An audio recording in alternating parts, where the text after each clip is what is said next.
I think today people worry a lot about the world, about the economy, China economy in the world, but I'm a very optimistic. When people start to worry, that is the opportunity is.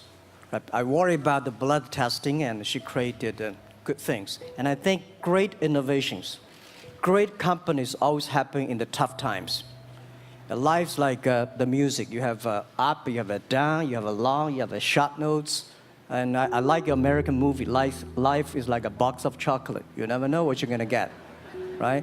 So I'm pretty optimistic. The opportunity in the future for equality is huge, because in the last century, the IT is for big companies. The globalization is for big companies. But now with the technology, we can serve those 80% of the companies that have never been served. We can serve the 80% of the young people that have never been served. Technology for internet is so cheap, so easy to use. One of the reasons why we grow in China e-commerce so fast, much faster than the USA, because our infrastructure of commerce in China was too bad. When it is too bad, something happens and goes. Today we are working on the rural areas of China. I can never imagine that China, about 800 million people still live in the rural areas, are farmers. And there are about close to 200 million people. Their income is less than $1 per day. And before the internet, it's impossible for these guys to reach the PC because it's so difficult. Even people like me, I don't know how to use a PC. But now, 80% of the farmers, those people using mobile phones. When I have the mobile phones, the internet, the data, things change a lot. So I'm excited about the future. People always worry. I love the young kids sitting there and talking about the dream, their hopes, because if they have the hope, we have the hope. That's what I believe. And let's just take what you do. And I've loved every description I've ever heard about how you serve people, and your story about the bamboo farmers and your wife and her friends. It was fabulous. But where's this going? What are you going to do? What are your plans to maximize the use that people in remote rural areas of China can make of their cell phones besides ordering your products? How are you going to get it? Are you going to get them in the banking system through cell phones? How? Well, we never know that we can grow so fast. In the past 5 months, we covered 4,500 villages. And these people, normally they use in very traditional way.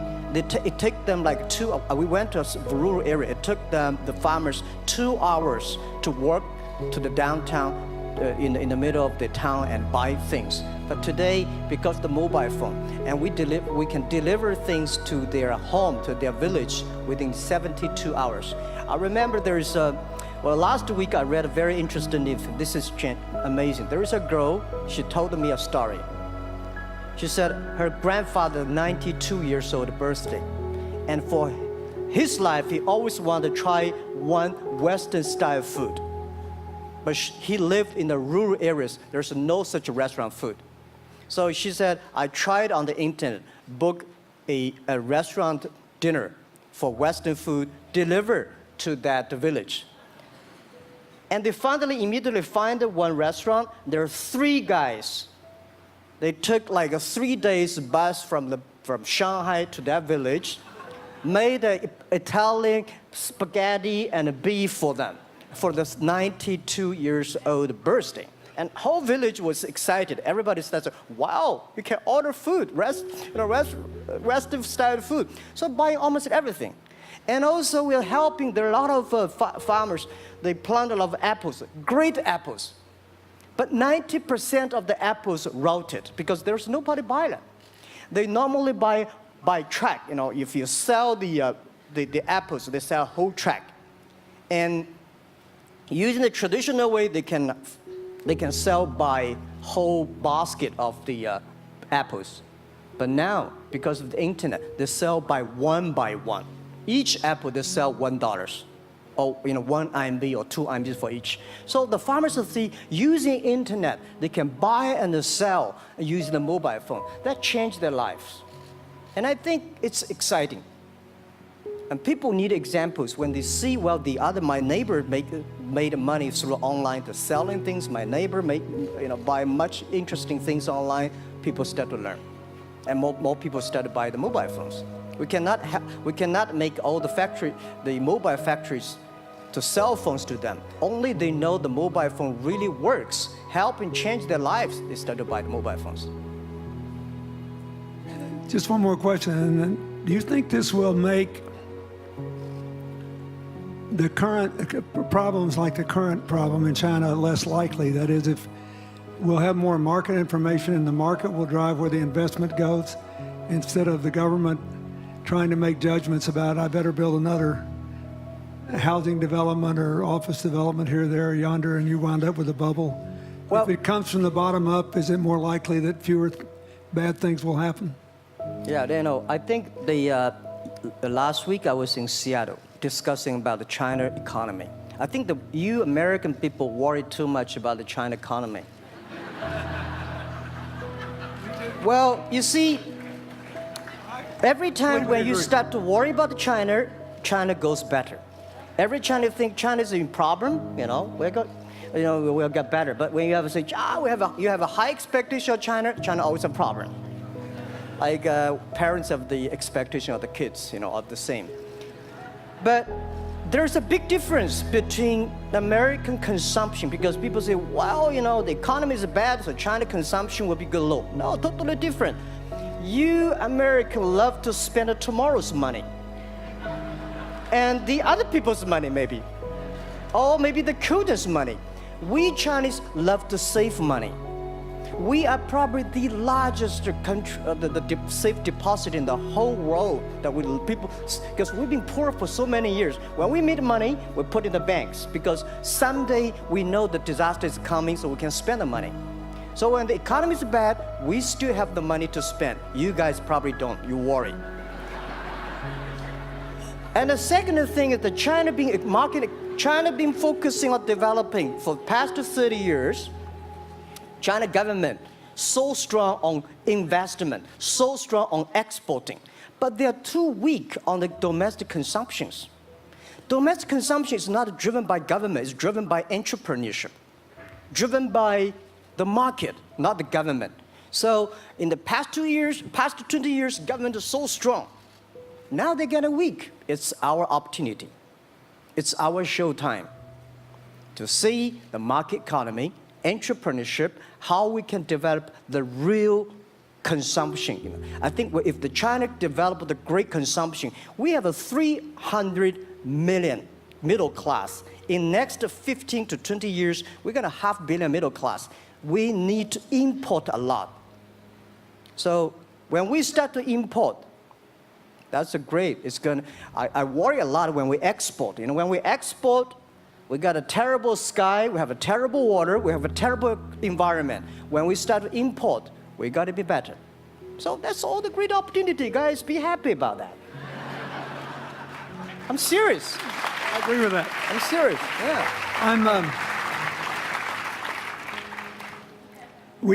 Worry about yourself. Don't worry about the others. The reason some of us worry about China is we depend on you to buy our debt.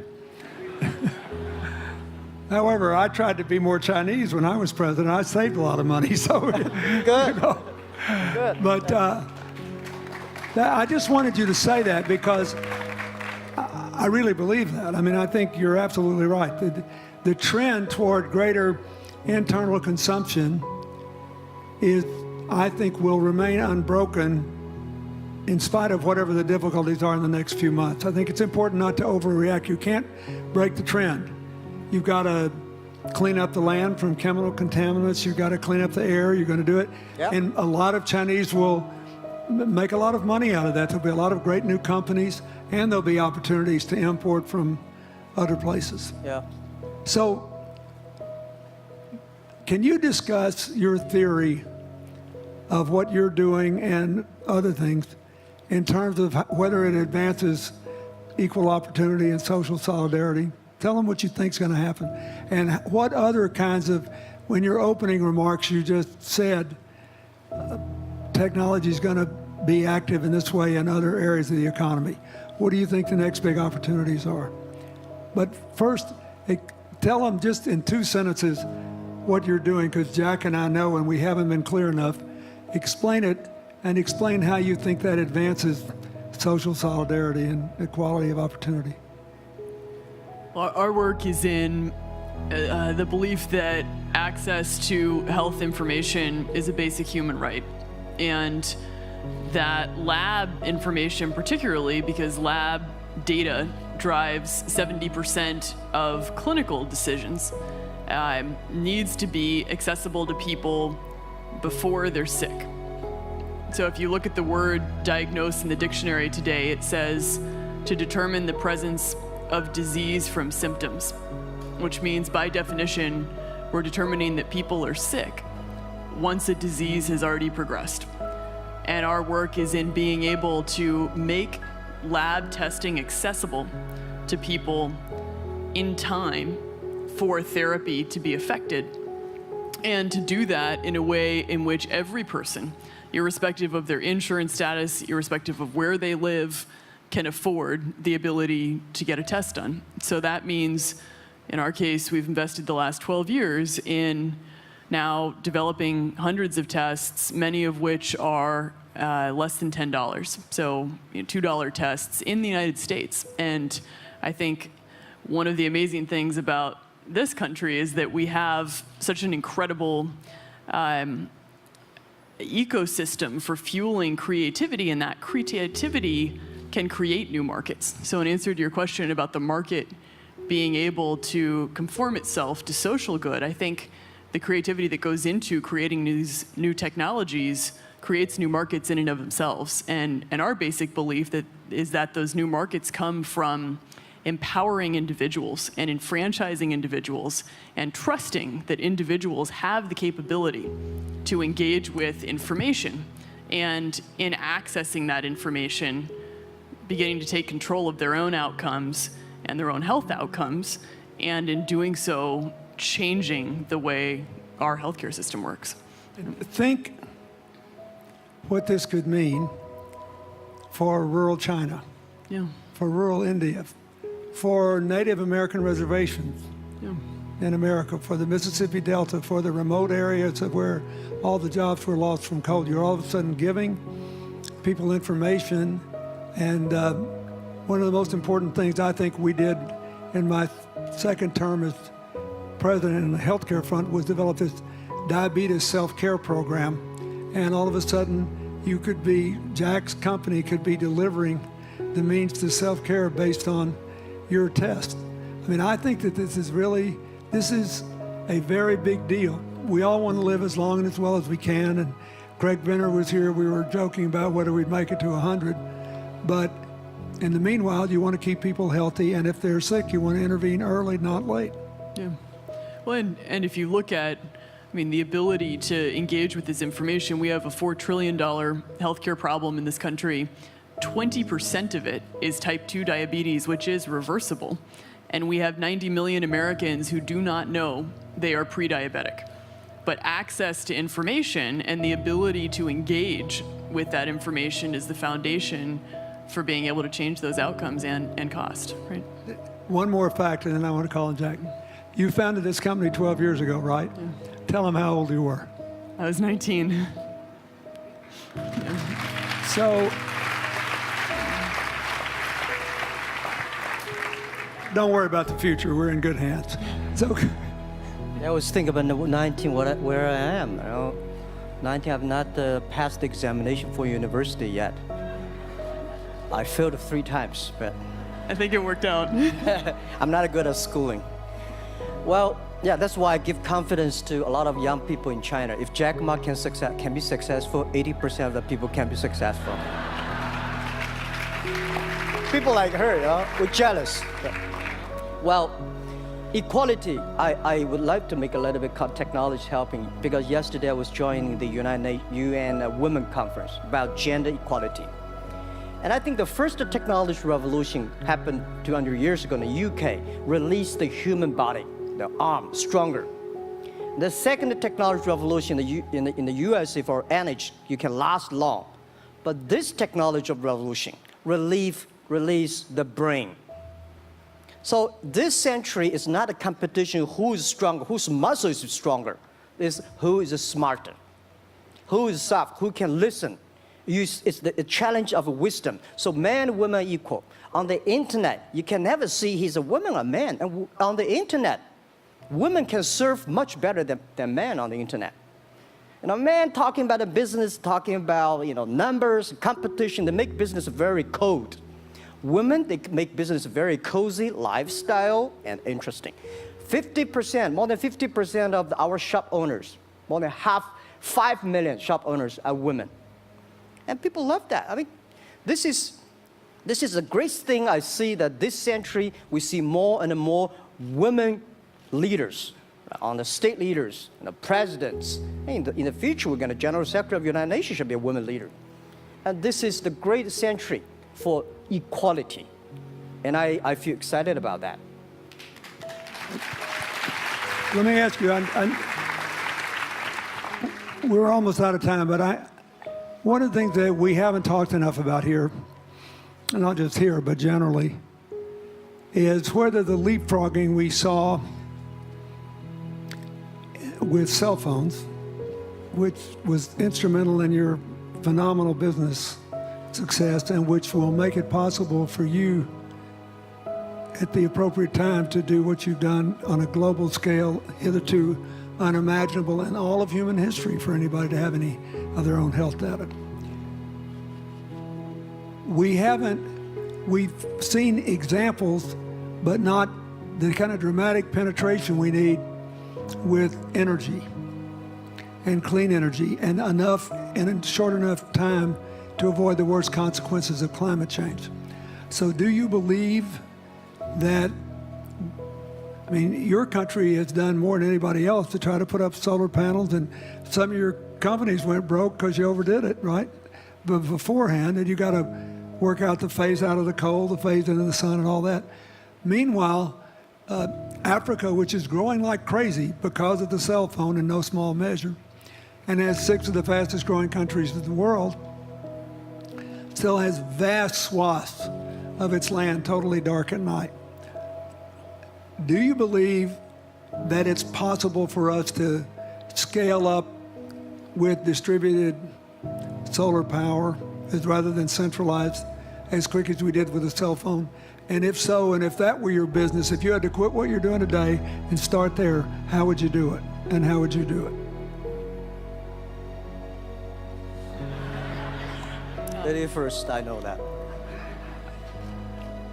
I'm such a huge believer in technology, and I think especially right now, we're at an incredible time in terms of new technology and the ability to apply technology in a scalable way towards solving some of these problems. So I would look at it in the context of some of the renewable solutions that we already have, and in the context of empowering, connecting individuals with access to those solutions, and in the context of creating markets around them. I think that there's real opportunity to actually create an ecosystem in which people can financially benefit from these solutions, and I think that's going to drive an adoption. I think in developing economies, there's a revenue stream associated with that, and the more we can turn even already some of the technologies that we have into markets, the more that we can fuel, I believe, local growth and individual engagement in beginning to adopt some of these solutions.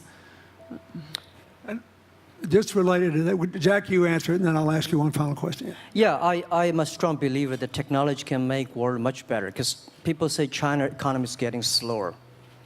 I'm happy about the 7%, even 5%. Even 5% of the GDP of the number of China, of the second largest economy, is big enough.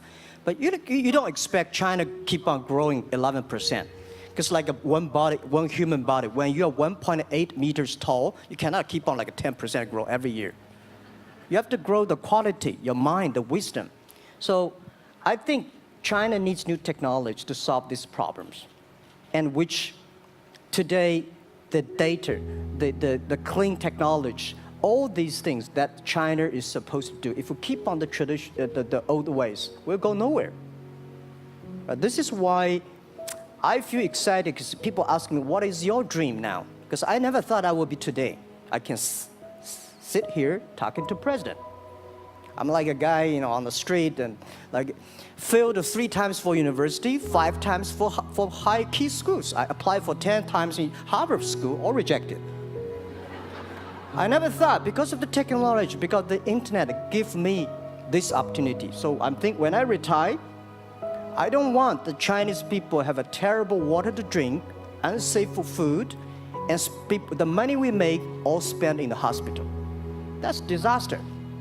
So how we can using the technology to enable young people, the great chance of this world, don't worry about it. We got 1.4 billion people who were born in 1980s. They are the people of the internet times. They are going to have new ways to solve the world problems. The things you are worried about today, they can solve it. And human beings have these kind of worries for centuries. And young people can always solve it. And today, when you have a right direction, clean energy, the climate change, all these issues, they will be solved, and these are the great opportunities ahead of us. Anything else? I agree with that. I think the more we can enfranchise people, the more we can create ecosystems in which individuals are empowered, the more we give rights to individuals to be able to build businesses, to be able to pursue the economic benefit of technologies, the more you see these markets change. Before they leave the stage, I want you to look at them. And I want you to think about the time we have had to spend here dealing with the refugee problems in Syria and Lebanon. Stand up, Elias. This is my friend Elias Bousab. He is the education minister in Lebanon. He's got to educate all these kids. And so he left a miracle that very much reflects the lives that Elizabeth and Jack have lived. He was in a very responsible position at the American University of Dubai. They started bringing American scholars over there to live in an Arabic culture. He did all these wonderful things. Lebanon got in trouble. He went home to save his country. What is the difference? How much more could he and every smart Lebanese person do if they could focus on these things? And why can he not? Because the place is dominated by people who think their differences are more important than their common humanity and their common challenges. You cannot imagine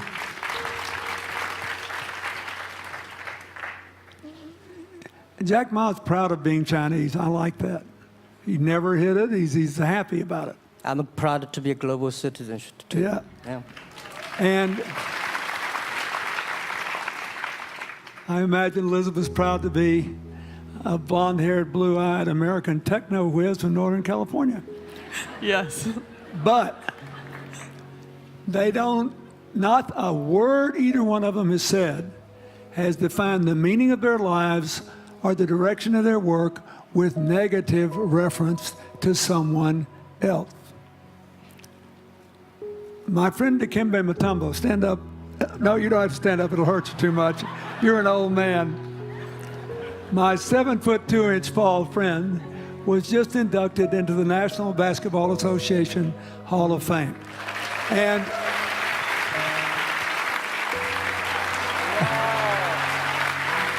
he, my family, my whole family loves him. And I have seen how much he has given back to his native country, Congo, which has been so troubled. I've known him a long time. We both went to Georgetown University. I did before he was born, I think. I've never heard him say a resentful thing about anybody. I have seen him give and give and give, and try to give the people in his native land opportunities. Why am I telling you this?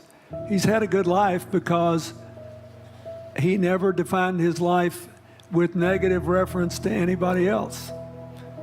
He never begrudged anybody else's success, and he thought he had an obligation to help other people. I'm telling you, we are back in a time of collective global insecurity where the main struggle is the oldest one in human history, just in modern techno realities. I mean, if you were trying to build the Middle East, you would think about our permanent sponsor here, the ambassador from Oman, who her government tried to help head off a calamitous war in the Middle East over the nuclear issue in Iran. We all pray to God that it'll work out all right. And the lead she made. You look around all these places, wherever people are putting aside their differences and working together, good things are happening.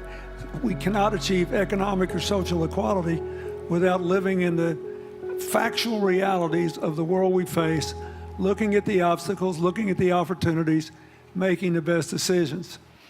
And those of us who even feel good about ourselves because we think we spend a lot of time giving, our whole goal should be to work ourselves out of a job.